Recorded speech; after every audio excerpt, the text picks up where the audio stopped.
Todo ano é assim, os mais importantes centros de oncologia do mundo ficam ligados a um congresso da Sociedade Clínica Oncológica Americana.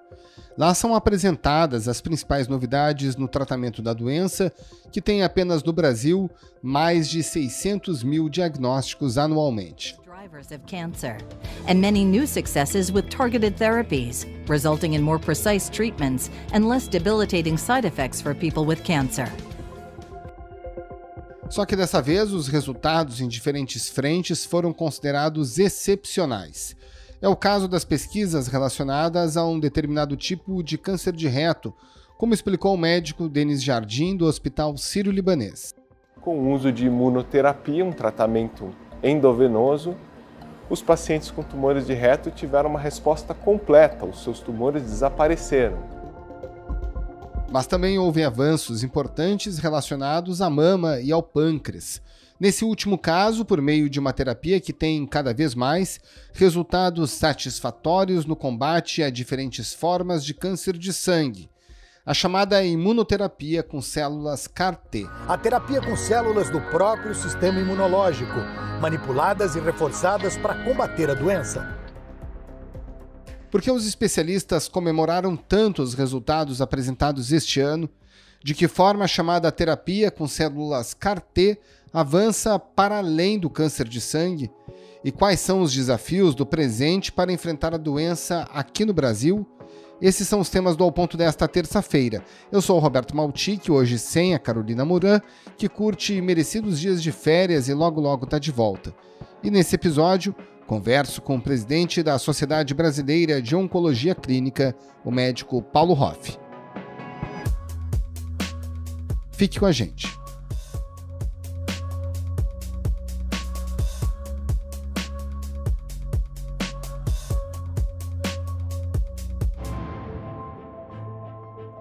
Dr. Paulo Hoff, dá para dizer que a gente está cheio de novidades, de boas notícias no tratamento dos diferentes tipos de câncer, né? Considerando tudo que foi apresentado nesse encontro no final de junho, lá em Chicago, nos Estados Unidos, da Sociedade Americana de Oncologia Clínica? Eu acho que sim. Nós temos tido, neste século XXI, um avanço muito rápido em diversas áreas do tratamento do câncer. Se nós podemos contextualizar dizendo que no século XX inteiro nós tivemos basicamente o desenvolvimento da cirurgia, da radioterapia e da quimioterapia convencional. Quimioterapia convencional, ela é, de certa maneira, um envenenamento controlado que se faz visando as células cancerosas, mas obviamente havia e há bastante efeitos colaterais nas células normais. No século XXI nós tivemos um avanço em que nós trouxemos outros tipos de tratamentos para nos ajudar nos casos de câncer. E o que foi muito importante foi o entendimento das causas do surgimento do câncer. Ou seja, hoje nós sabemos que o câncer não é uma doença, são centenas e centenas de doenças que têm em comum o fato de alterarem o DNA de uma célula normal, que se torna uma célula, então, tumoral, e esta célula perde os mecanismos de controle e acaba, então, formando um tumor e metástase. Mas como são doenças originadas de alterações distintas no DNA, fica muito claro que nós precisamos trabalhar com uma personalização dos tratamentos, e é isso que tem surgido, e esse ano, novamente, nós vemos um aprofundamento das opções terapêuticas que fazem uso desta personalização. Ou seja, nós começamos com o que nós chamamos de terapia alvo molecular, evoluímos para a imunoterapia e agora estamos aprofundando esses dois conceitos do tratamento que se baseia na alteração fonte que causou o câncer e também no uso do sistema imune do indivíduo de diversas formas para que o próprio corpo do paciente ajude no combate destas doenças que nós agrupamos com o nome de câncer. E a ASCO, deste ano, novamente em Chicago, em junho, trouxe avanços importantes praticamente em todas estas áreas que eu mencionei. Nós tivemos avanços na terapia-alvo, tivemos avanços na imunoterapia e avanços muito importantes na personalização do tratamento, que traz alento para os pacientes, né? E aí, dentro desse contexto de investigar as causas dos mais diferentes tipos de câncer, tem um nome que tem aparecido com cada vez mais frequência na literatura médica, que é o tratamento com as chamadas células CAR-T, né? Como o seu uso já está, de fato, consolidado dentro dos chamados tipos de câncer de sangue e o quanto isso ainda pode evoluir? Nós tivemos no início tentativas de estimular o sistema imune através de citocinas. Isso foi no final do século passado, feito com o uso de interferon, interleucina 2. Então você dava substâncias ao paciente e esperava que estas substâncias estimulassem proliferação e atuação do sistema imune dos pacientes com resultados muito modestos, né? E agora, neste século, nós temos uma diversificação das opções de imunoterapia. Vamos falar especificamente da CAR-T. No caso da CAR-T, o que é feito é que uma célula de defesa do paciente é removida, extraída do sangue do paciente, é levada a um laboratório e ela é transformada.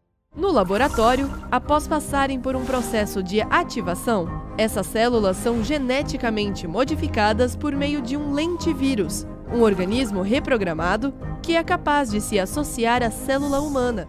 CAR-T quer dizer uma célula T com um receptor de antígeno quimérico. Então, é uma célula T do paciente que, em laboratório, recebe um acoplamento na sua superfície que identifica a célula maligna de interesse. É como se você fizesse, então, quase como uma máquina, vamos dizer assim, misturando a célula do paciente com este receptor que é fabricado em laboratório. E aí esta célula ela é desenvolvida, ela é expandida no seu volume e retornada ao paciente. Então, em teoria, você poderia desenvolver CAR-T para qualquer tipo de câncer, desde que você tenha neste câncer uma substância, que a gente chama de um antígeno, que identifique a célula tumoral claramente separada da célula normal do paciente.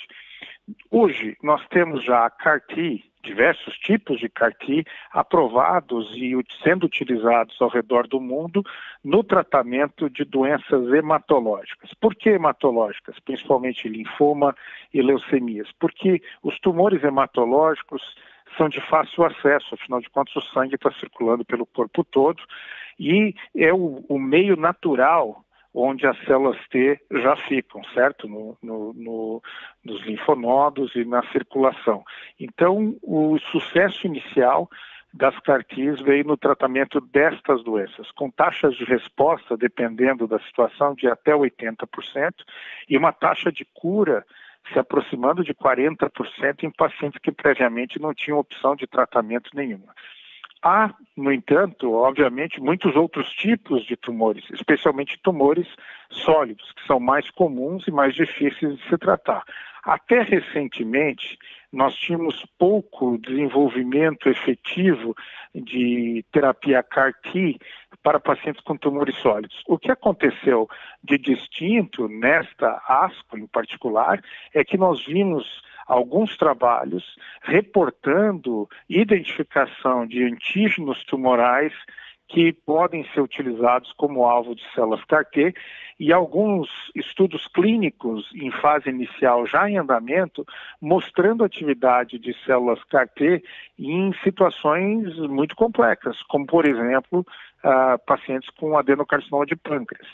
Adenocarcinoma de pâncreas é um dos tumores mais difíceis para tratamento que nós temos hoje e houve pelo menos estudos iniciais mostrando a atividade das células CAR-T. Isso abre para nós uma esperança muito grande de que se nós tivermos atividade e identificarmos um alvo adequado num tumor complexo como é o câncer de pâncreas, talvez nós possamos desenvolver essa terapia para outros tipos de tumores sólidos também, né? Então, se abriu aí uma nova avenida de possibilidade terapêutica que agora precisa ser explorada com cuidado.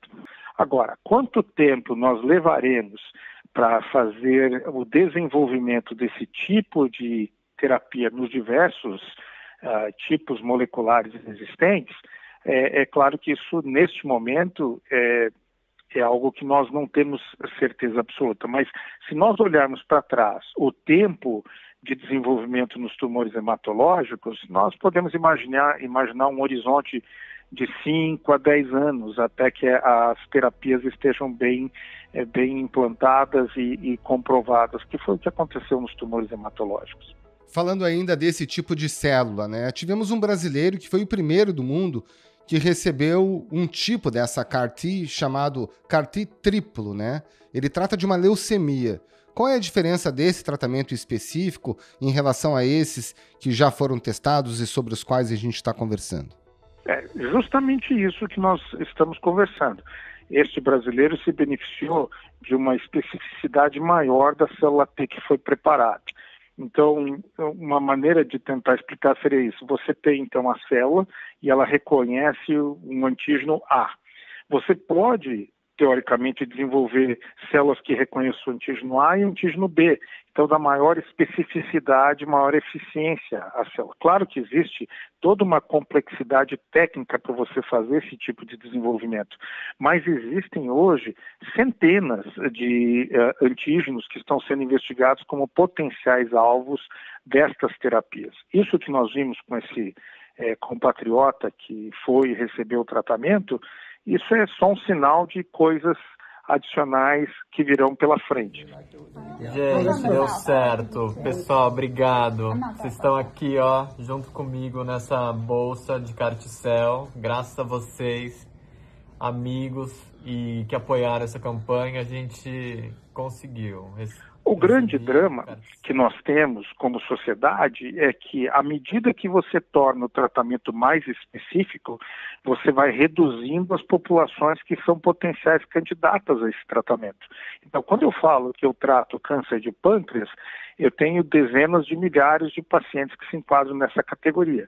Quando eu falo que eu vou tratar somente os pacientes com adenocarcinoma de pâncreas e que têm uma modificação muito específica, como no caso desse estudo da asparagina, mas pode ser outra alteração molecular, essa população encolhe dramaticamente. Então, o custo de desenvolvimento sobe e o custo da terapia, consequentemente, é muito alto. Então, estes tratamentos baseados nesta tecnologia hoje são tratamentos extremamente dispendiosos e talvez seja esse um dos grandes desafios que nós vamos ter no futuro. Como reduzir o custo desses tratamentos para torná-los disponíveis para a população em geral. Pois é, e seguindo nessa mesma linha, a gente tem um debate super importante, que é o uso da imunoterapia pelo SUS. Como está o debate nesse momento? Em que medida o SUS já acolhe pacientes para o uso da imunoterapia, ou realmente isso continua restrito às populações que têm dinheiro, têm meios para pagar esse tipo de tratamento?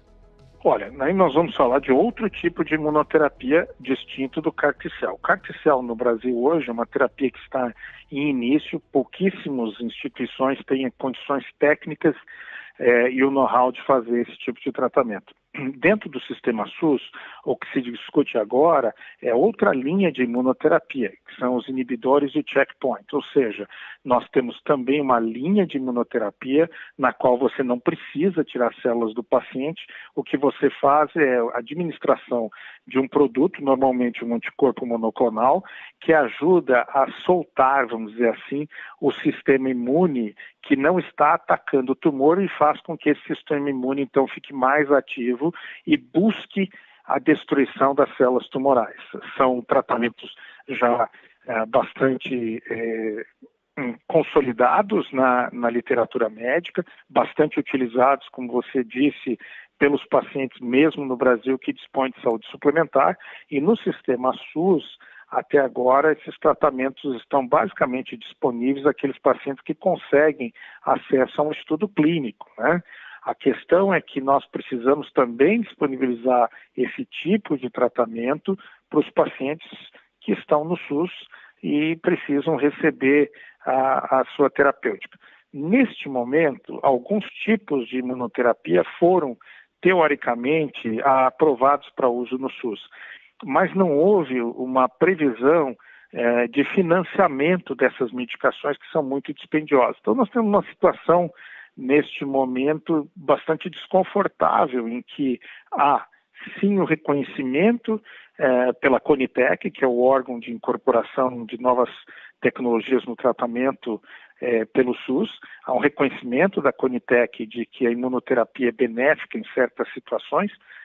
O melhor exemplo talvez seja o tratamento dos pacientes com melanoma, que é um tipo grave de câncer originado na pele, cujo tratamento convencional dá resultados muito pobres e com a imunoterapia o resultado melhora bastante. Então há uma recomendação da Conitec de que a imunoterapia seja incorporada no SUS para esses pacientes. Mas a APAC, que é a forma com que as unidades de saúde são remuneradas pelo tratamento dos pacientes, hoje não consegue cobrir esse tratamento. Então, é uma situação que precisa ser equacionada pelos governos. Nós precisamos achar uma forma com que o paciente possa ter acesso no SUS também de uma terapia que já tem eficácia comprovada.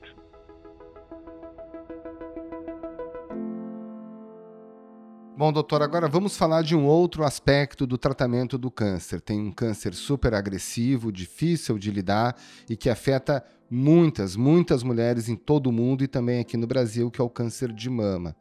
Nesse encontro da Sociedade Americana em junho, também houve avanços importantes de remédios que ajudam a lidar com esse tipo de câncer. Que tipo de esperança esses remédios dão? Olha, talvez seja a área da oncologia em que nós temos o maior volume de pesquisa hoje, justamente na área do câncer de mama, porque é um câncer extremamente comum e, como você disse, é um câncer que afeta profundamente as mulheres que sofrem com essa doença.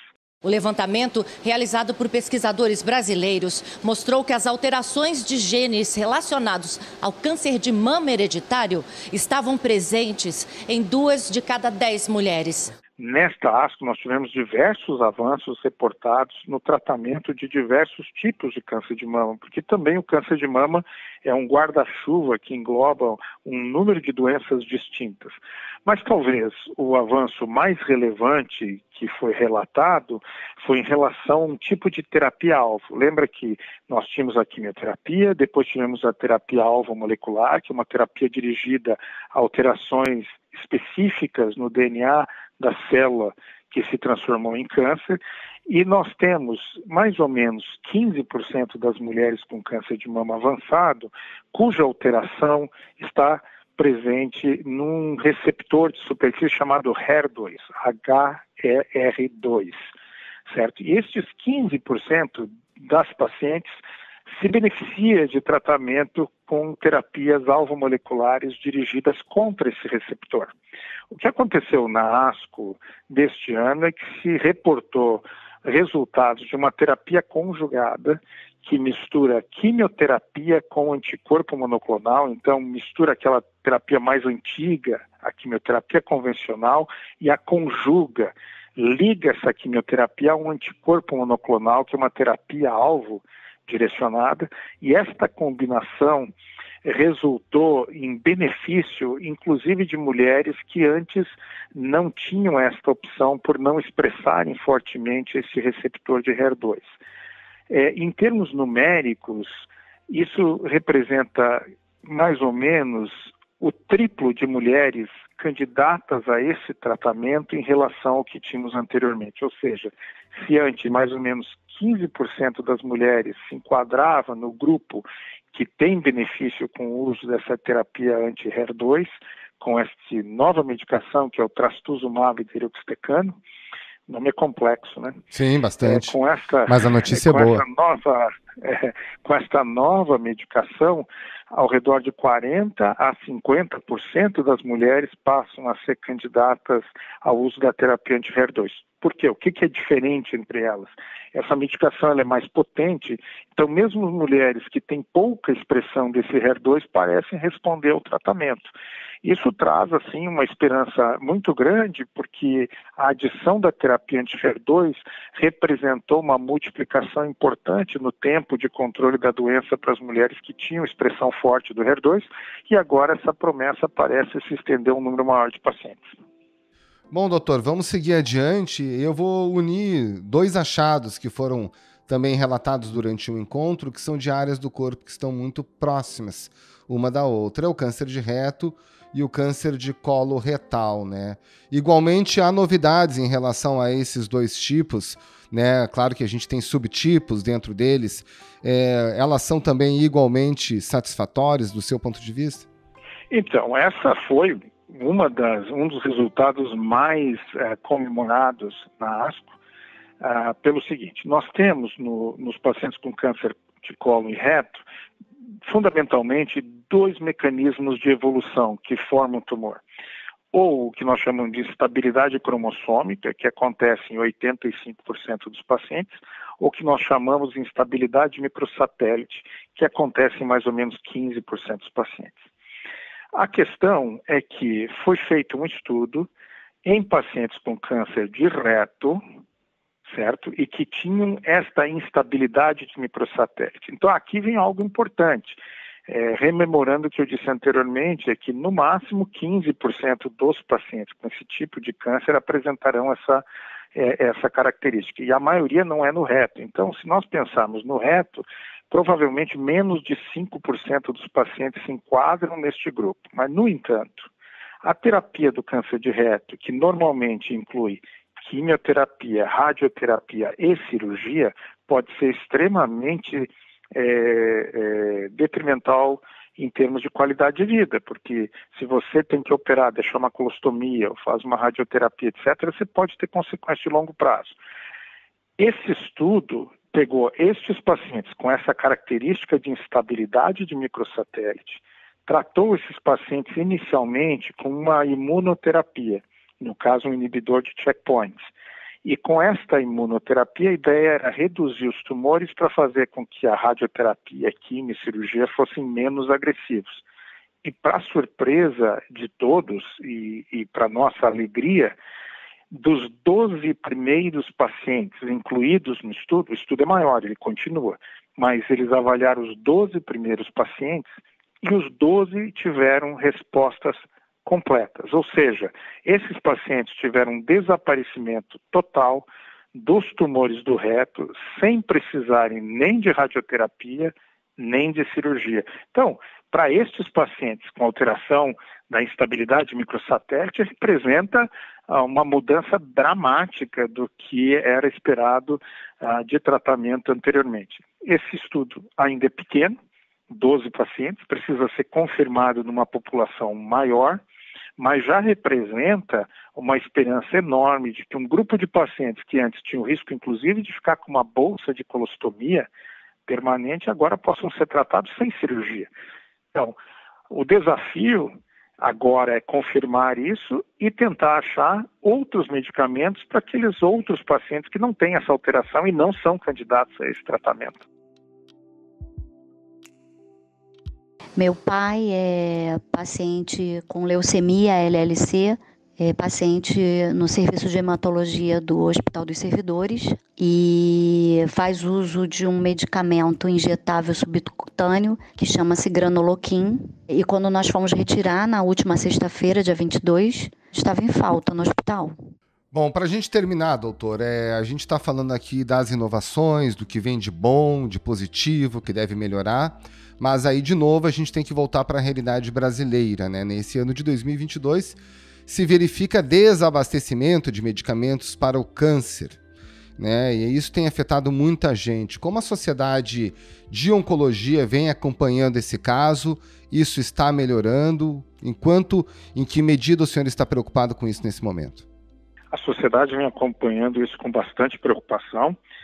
Nós temos realmente uma questão de desabastecimento de medicamentos que não se restringe à oncologia, mas que no nosso caso ganha contornos mais dramáticos, porque muitas dessas medicações são curativas e não têm alternativas. Então, nós temos visto situações em que a medicação que seria mais adequada ao paciente não está disponível e muitas vezes não é uma questão brasileira, não está disponível em nenhum local do planeta. Isso realmente é uma realidade recente, atinge, infelizmente, principalmente medicações mais antigas, mais até mais baratas, né? E que tem a sua produção limitada ou descontinuada ou problemas nas linhas de montagem. Nós começamos a ver isso alguns anos atrás já e, infelizmente, eu gostaria de dizer que isso tem melhorado, mas não, continua sendo um problema relevante. Nós, como sociedade, como presidente da Sociedade Brasileira de Oncologia Clínica, nós temos demandado às autoridades que exerçam pressão sobre os fabricantes para que aumentem a produção dos produtos quando necessário, e acho que como país, né, o Brasil poderia pensar realmente em estimular a produção de certos insumos estratégicos dentro do nosso país. Nós certamente não precisamos nem devemos fabricar tudo, mas existem certos produtos cuja utilidade é tão grande e eles são tão baratos que realmente talvez valha a pena que o governo estimule a produção aqui no próprio país. Né? Dr. Paulo Hoff, muito obrigado pela sua participação, um abraço e um bom trabalho. Eu desejo um excelente dia para você, Roberto.